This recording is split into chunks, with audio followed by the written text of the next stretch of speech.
அன்பு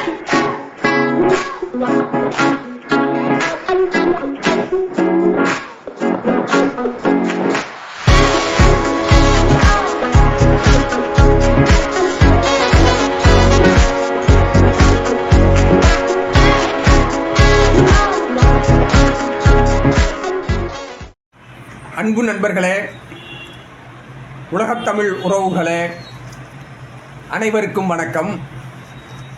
இது மின்னல் கலைக்கூடம் வழங்கும் இலக்கிய ஆளுமைகள் நேரம். இன்றைய இலக்கிய ஆளுமைகள் பகுதிக்காக வருகை தந்திருக்கும் கவிஞர் தண்ணீர்குளம் தாசன் அவர்களை வரவேற்கின்றோம். மு. சந்தோஷம் என்ற இயற்பெயர் கொண்ட கவிஞர் தண்ணீர்குளம் தாசன் அவர்கள் தென்னக ரயில்வே மின் பிரிவில் 35 ஆண்டுகள் பணியாற்றி பணி நிறைவு பெற்றவர். தமிழின் மீதுள்ள ஈடுபாட்டால் கதை, கவிதை, பாடல்கள் என்று எழுதி குவித்து வருபவர். இதுவரை 4 கவிதை நூல்களை எழுதியிருக்கின்றார். 2 மேடை நாடகங்களுக்கு வசனமும் பாடல்களும் எழுதியிருக்கின்றார். கவி மேடைகளில் பங்கேற்று கவிமழை பொழிந்து வருகின்றார். சென்னையை சுற்றியுள்ள பல்வேறு அமைப்புகளின் நிகழ்வுகளில் இவரை காணலாம். இவரது தமிழார்வம் காரணமாகவே திருவள்ளூரில் இருந்து தினமும் சென்னை வந்து செல்கிறார். ரயில்வேயில் பணியாற்றும் போது முத்தமிழ் மன்றத்தில் கலந்து கொண்டு பல நிகழ்வுகளில் கவிமழை, சொற்பொழிவு என தமிழ் பணியாற்றியுள்ளார். தொழிற்சங்க பணிகளிலும் இவரது தொண்டு அளப்பரியது. சமுதாய பணிகளிலும் இவரது பங்களிப்புகள் ஏராளம். இவர் பாடல் எழுதி இசை குறுந்தகடாக வெளிவந்துள்ளது ஸ்தோத்திர மாலை என்னும் கிறிஸ்தவ பாடல்கள். அவை வலைதளத்திலும் உலா வருகின்றன. பலரது பார்வையை பெற்றுள்ளன. இதுவரை 60க்கும் மேற்பட்ட விருதுகளை, 150க்கும் மேற்பட்ட சான்றிதழ்களை பெற்று பெருமைமிக்க கவிஞராக விளங்கும் தண்ணீர்குளம் தாசன் அவர்களை வரவேற்கின்றோம். கவிஞர் அவர்களை நேர்காணல் செய்ய டாக்டர் கார்மிகிலோன் ஐயா அவர்கள் வருகை தந்திருக்கின்றார்கள். கார்மிகிலோன் அவர்களே, தொடருங்கள். உலகத்தமிழ் உறவுகளுக்கு அன்பு வணக்கம். இந்த நல்ல வாய்ப்பினை தந்த அன்புல சக்கரவர்த்திக்கு நெஞ்சார்ந்த நன்றி. நான் சமீபத்திலே ஒரு புத்தகம் படித்தேன். பழைய புத்தகம், பல ஆண்டுகளுக்கு முன்பு வெளிவந்த புத்தகம். ஆனால் இதில் உள்ள கருத்துகள் எல்லாம் கருத்து பெட்டகம் என்று சொல்லும்படியாக, எக்காலத்துக்கும் பொருந்தும்படியாக பொன்னெழுத்துக்களால் பொறிக்கப்பட்டவை. ஒரு கவிஞனின் திறமை என்பது அவன் எழுத்திலே வருவது மட்டுமல்ல, அது என்றைக்கும் பொருந்தி நிற்க வேண்டும். அதுதான் கவிஞனுக்கு பெருமை சேர்க்கும், அவன் கவிதைக்கும் அழகு சேர்க்கும். அந்த வகையிலே தண்ணீர்குளம் தாசன், இந்த பெயரே புதுமையாக இருக்குல்ல. இந்த பெயர்காரத்தை பற்றி பின்பு நாம் பேசுவோம். தண்ணீர்குளம் தாசன் என்ற அந்த மாபெரும் கவிஞரின் இந்த புத்தகம், சிறிய புத்தகம், நிறைய கவிதைகள். அத்தனை கவிதைகளுமே என் நெஞ்சத்தை தொட்டாலும் ஒரு சிலவற்றை மட்டும் சொல்கின்றேன் பாருங்கள். நீதி, என்ன ஒரு 4 வரி தான் பாருங்கள். நீதி. மனிதன் எனக்கு ஓய்வு கொடுத்து பல வருடங்கள் ஆகிவிட்டன. நான் சுகமாக இருக்கிறேன். மனிதனை பற்றி எனக்கு கவலையே இல்லை. நீதி சொல்கிறது. நீதியை மறந்து விட்டோம் அல்லவா? நாம் நீதி என்பது நம் நாவளவில் இருக்கிறது, உதட்டளவில் இருக்கிறது, உள்ளத்தில் இல்லையே. அதனை உறக்க சொல்ல வேண்டியது கவிஞனின் கடமை அல்லவா? அதனைத்தான் தெளிவாக சொல்லி உள்ளார். நாளைய வரிகளில் அற்புதம். இன்னொன்று பாருங்கள், சுதந்திரம், இதுவும் அதை போன்ற சிந்தனை. எத்தகைய ஒரு மாறுபட்ட சிந்தனை பாருங்கள்.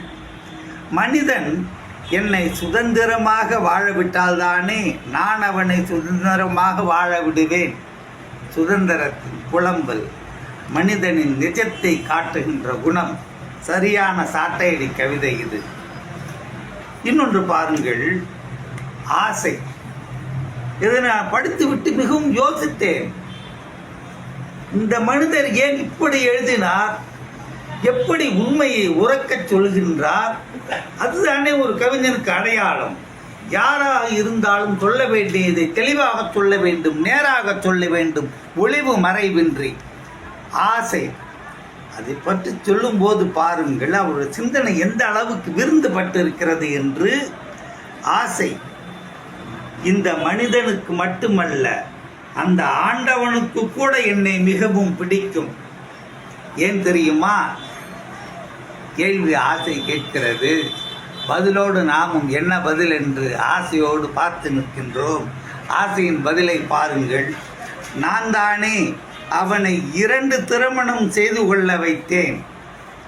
கடவுளர்களுக்கு குறைந்தபட்சம் 2 மனைவிகளாவது இருக்கின்றார்கள் அல்லவா? அதனை எவ்வளவு நயம்பட கருத்துடன் சொல்கின்றார். அதுதான் கவித்துவம் என்பது, குற்றம் சாட்டுவது அல்ல. ஆசை என்பது எல்லோருக்கும் பொது. மனிதருக்கு மட்டுமல்ல, இறைவனை கூட ஆசை விட்டு வைக்கவில்லை என்று ஆசை தன்னைத்தானே சுய பிரகடனம் செய்து கொள்வதாய் கவிஞர் தன்னுடைய கவி பிரகடனம் செய்து கொள்வதை பாராட்டிடத்தான் வேண்டும்.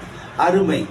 இன்னொன்று நிறைவாக சொல்கின்றேன், இது நிலம், நிலத்தின் புலம்பல் என்று கூட எடுத்துக்கொள்ளலாம்.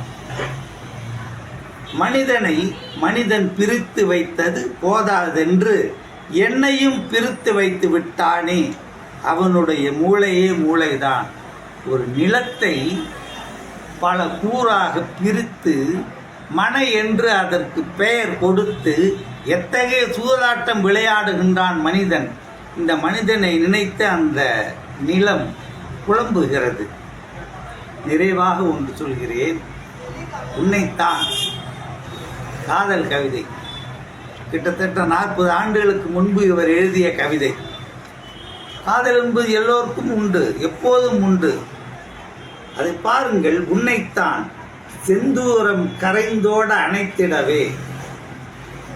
தலையிலிருந்து பாதம் வரைக்குமா, அது எப்படி அழகா சொல்றாரு பாருங்க. செந்தூரம் கரைந்தோட அணைத்திடவே, சிங்கார புல்லாங்குழல் ஒலித்திடவே, சேர்த்தணைப்பேன் செந்தாமரை கொடியே. அவள் கொடி போல் இருக்கின்றாளாம். சேர்த்தணைப்பேன் செந்தாமரை கொடியே, செவ்விதழை விரித்திட ஓடோடி வா.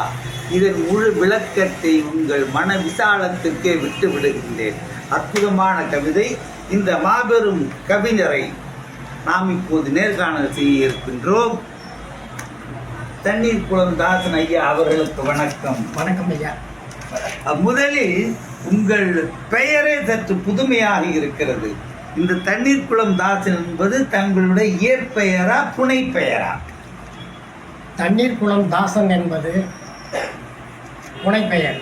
புனைப்பெயர். இயற்பெயர்? இயற்பெயர் சந்தோஷம். சந்தோஷம். சந்தோஷம்.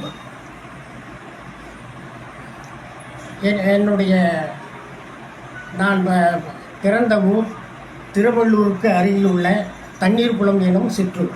ஓ. நான்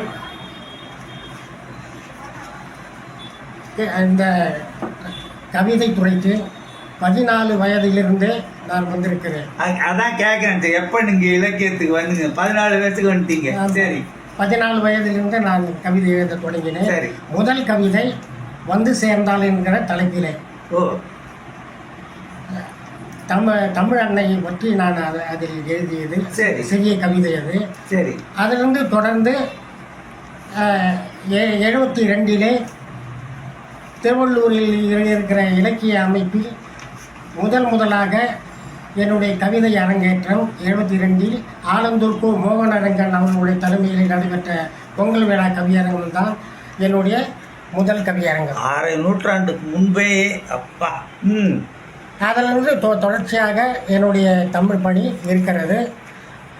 நான் தென்னக ரயில்வேயில் ஒரு 35 ஆண்டு காலம் பணியாற்றியிருக்கிறேன். தென்னக ரயில்வேயில் உள்ள முத்தமிழ் மன்றத்தில் என்னுடைய தமிழ் பணி தொடர்ந்தது. அதே போல் தொழிற்சங்கங்களிலும் தொழிலாளர்களை பற்றி பெரும்பாலும் கவிதை பாடியிருக்கிறேன், கவிதை எழுதியிருக்கிறேன். தொழிலாளர்களே ரொம்ப பிடிக்கும் எனக்கு. உழைக்கும் வர்க்கத்திற்காக நிறைய கவிதைகள் எழுதி பாடியிருக்கிறேன். உரிமை குரல் கொடுத்திருக்கிறேன். அருமை. சரி, இப்போ நான் உங்கள்கிட்ட கேள்வி கேட்கணும். மிகப்பெரிய ஆளுமை எல்லாம் எழுதிட்டே வந்துட்டேன். ரைட்டு. இப்போ நீங்க கிறிஸ்துவ ஸ்தோத்திர பாடல்கள் நிறைய எழுதிருக்கீங்கன்னு கேள்விப்பட்டிருக்கேன்.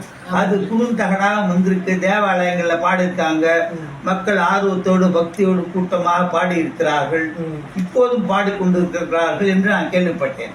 அது அது அந்த அந்த தேவாலய ஸ்தோத்திர பாடல் அது எழுதணும்னு எப்படி தோணுச்சு? அது எப்படி வந்தது? எப்போ எழுதுனது?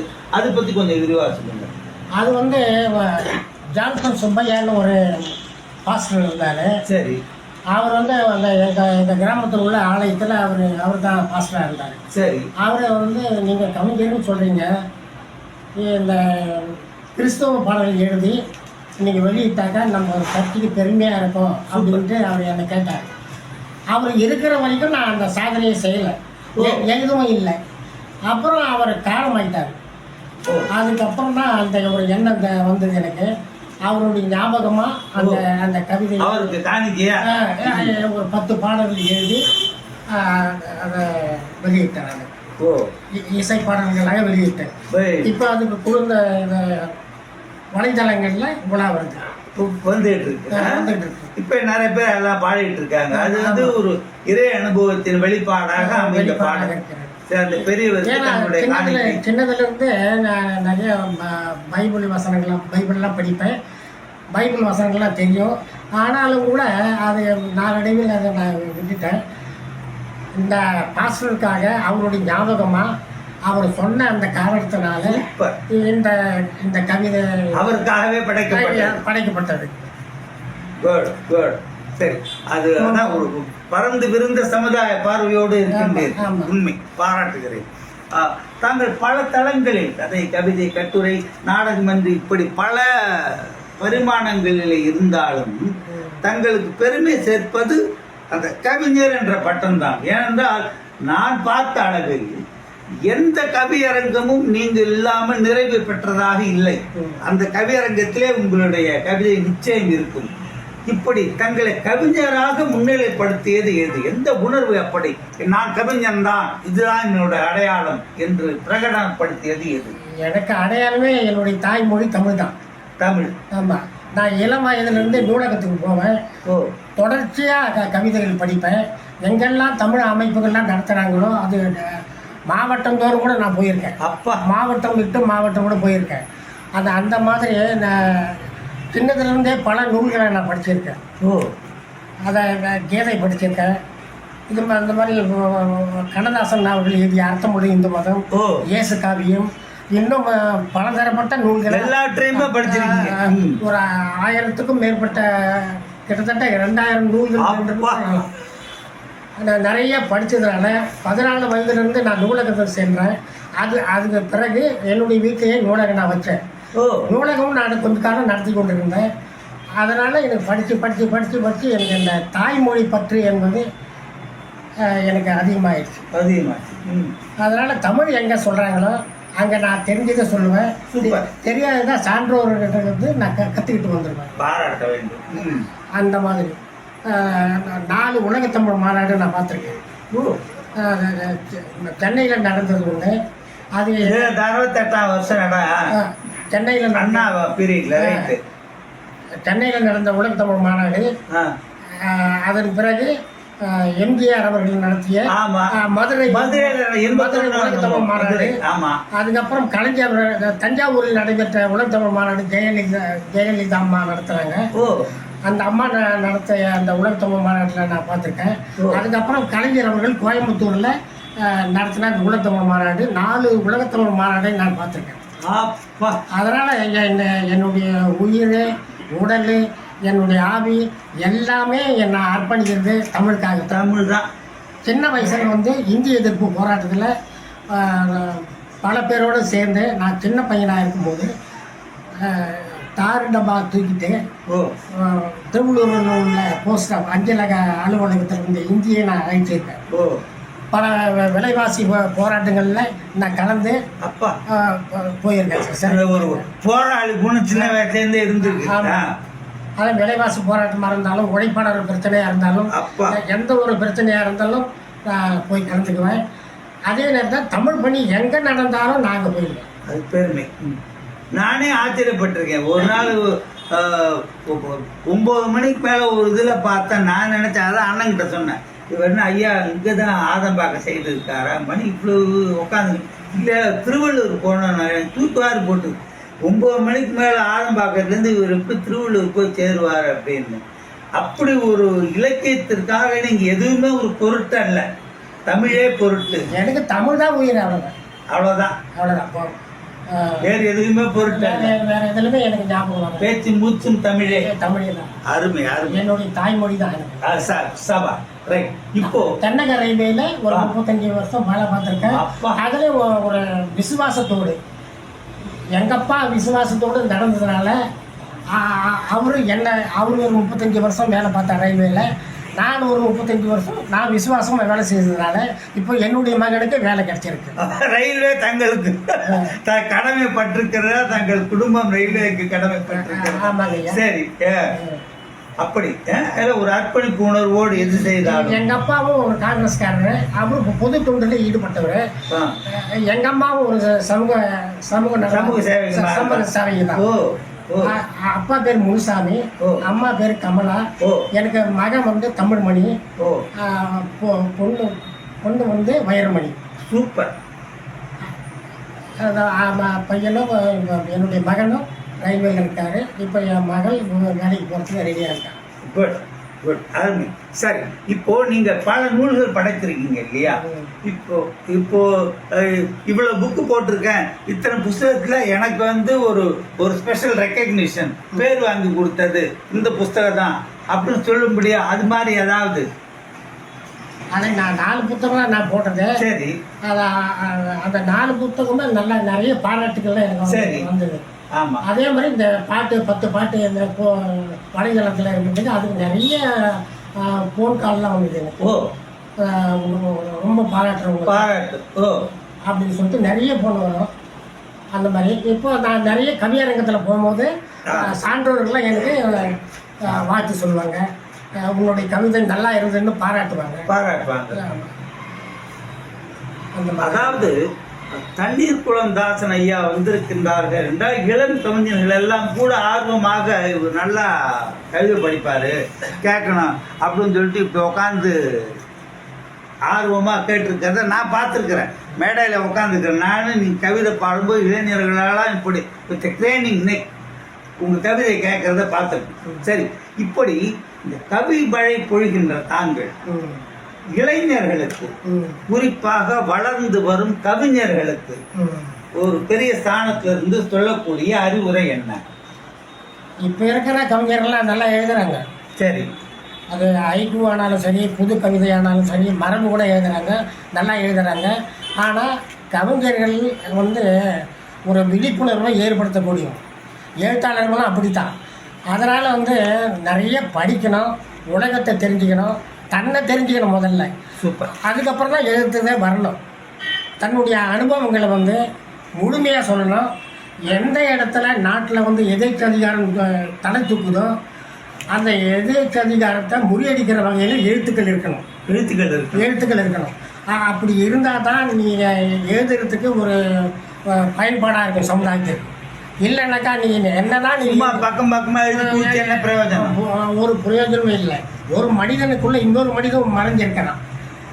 அவனை மாற்றணும்னா நீ எப்படி பண்ணணும்? எழுத்து தான் அதுக்கு ஆயுதம். எழுத்து இல்லைனாக்கா இந்த சமுதாயம் சீர்படாது, விழிப்புணர்வு வராது. எதிர்கால சந்ததிகளுக்கு வந்து இந்த கவிஞர்கள்லாம் முன்னால் நமக்கு முன்னால் இருந்த கவிஞர்கள் புலவர்கள் அவங்க வச்சது தான் நம்ம படித்தோம். இப்போ நம்ம இந்த தலைமுறைக்கு நம்ம சொல்கிறோம். அதே போல் வர தலைமுறைக்கு இப்போ வருகிற இளைஞர் கவிஞர்களும் படைப்பாளர்களும் வந்து வருங்கால சந்ததிக்கு வந்து எடுத்து சொல்லணும்.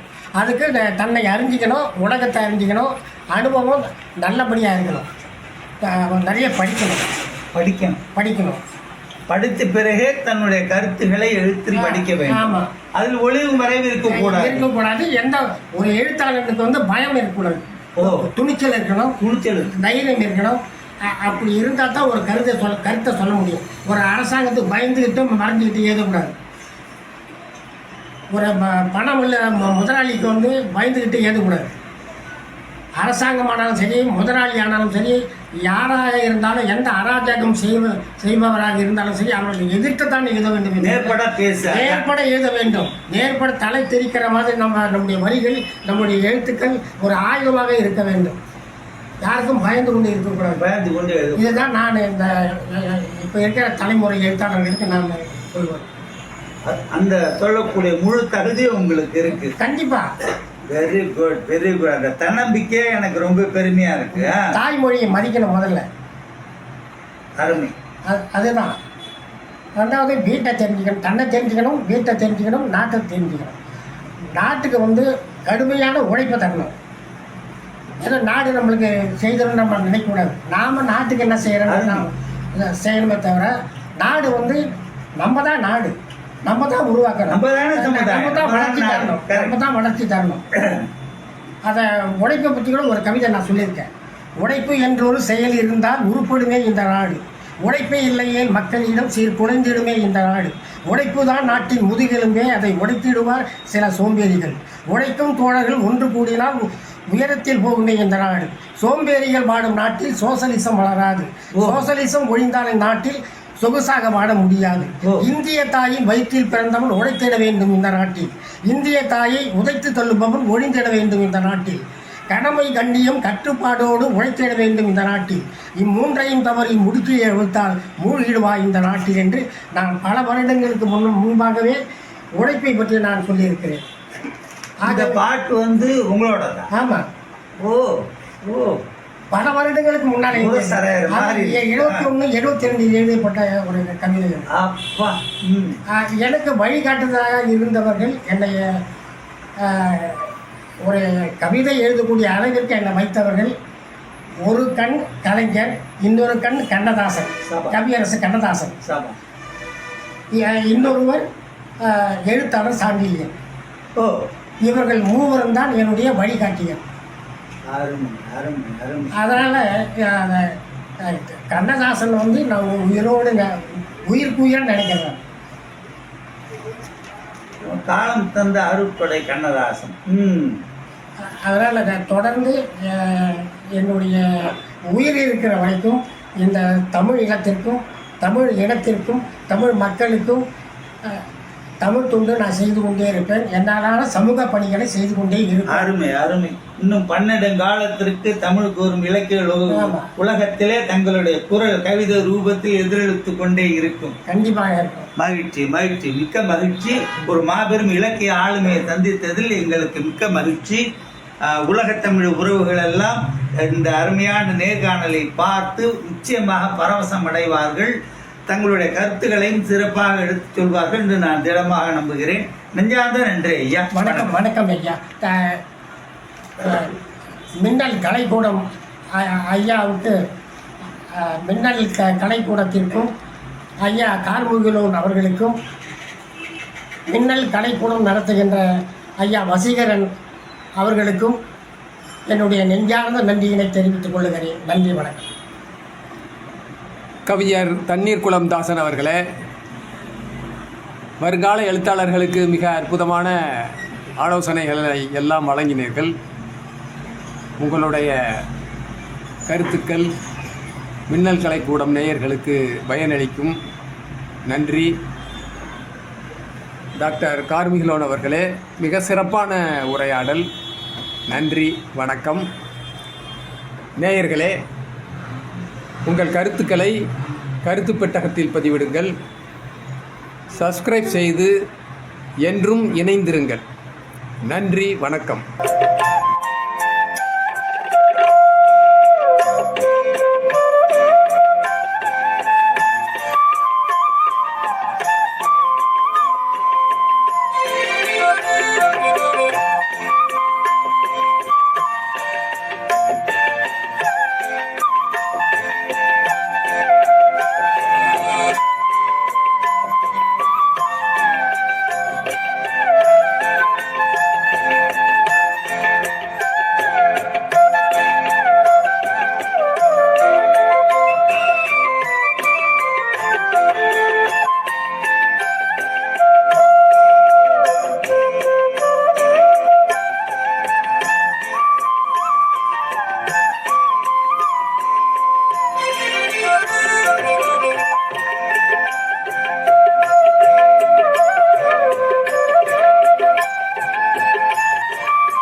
சப்ஸ்கிரைப் மின்னல் கலைக்கூடம்.